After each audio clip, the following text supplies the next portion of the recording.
Hay un fenómeno en el mundo de hoy que se llama la cultura de cancelar. Y la idea es, si por ejemplo un cómico hizo un chiste ofensivo como 10 años atrás, o un político hizo algo mal 20 años atrás, que deben ser castigados. No solamente que se pierdan su trabajo, sino que deben ser humillados totalmente. Debemos cancelar todo de esa persona. Y a veces eso es justo, se puede justificar, pero es muy diferente de la obra de gracia en nuestras propias vidas. Porque según nuestra tradición católica tenemos el entendimiento que una persona es siempre bajo un proceso de gracia en sus vidas, que Dios está trabajando en personas. Y la persona que somos ahora es diferente de la persona como 10, 5, 20 años atrás. La vida de San Agustín que celebramos hoy es muy diferente a esa cultura de cancelar, porque él fue muy abierto a sus propios fracasos y el poder de la gracia en su propia vida. Por eso es perfecto con nuestra primera lectura y el Evangelio que hablan del contraste entre la sabiduría de Dios y la sabiduría de nosotros. Él vivió en un tiempo muy interesante porque vivió en un tiempo cuando por primera vez fue legal ser cristiano en el Imperio Romano. Y por eso vivió su mamá, Mónica, y también su papá, que era pagano. Él vivió en un matrimonio, una familia mezclada. Entonces tenía una mamá católica y un papá pagano, que convirtió en el último año de su vida. Pero él vivió en ese tipo de ambiente. Pero él siempre tenía preguntas para las grandes preguntas y que buscaba contestas a estos. ¿Quién es Dios? ¿Qué significa ser un seguidor de Dios? ¿Qué tipo de Dios es?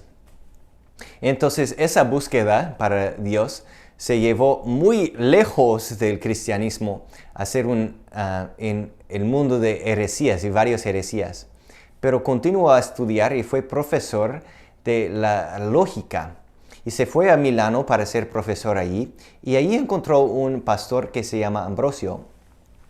Y lo que afectó a Agustín en ese momento, Ambrosio, fue que Ambrosio usó lógica para hablar de la fe en una manera muy sistemática. Entonces, para él, Agustín, eso fue muy atractivo y él quería aprender de la fe así.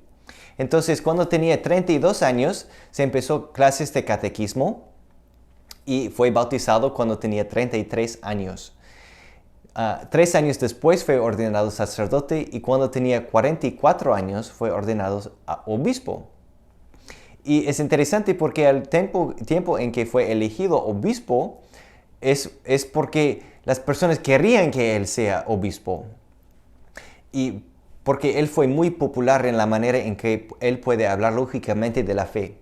Lo interesante es que fue también muy público que él tuvo un niño con una mujer que no fue su esposa. Pero él fue un obispo bueno, pero fue muy abierto de sus propios fracasos. Su obra más famosa es el libro Las Confesiones, en que él está muy abierto de lo que hizo mal. Pero muestra cómo la gracia de Dios estaba operando en su vida. Y se está llamado el doctor de la gracia. Por eso es perfecto que tenemos esa detrás de nosotros. Grow in grace. Crecen en la gracia. Porque eso es lo que hizo San Agustín. Aunque él tuvo sus propios fracasos, sus cosas de su pasado, Dios no canceló a él, pero quería usar a él para su gloria. También Dios quiere usar a nosotros para su gloria hoy.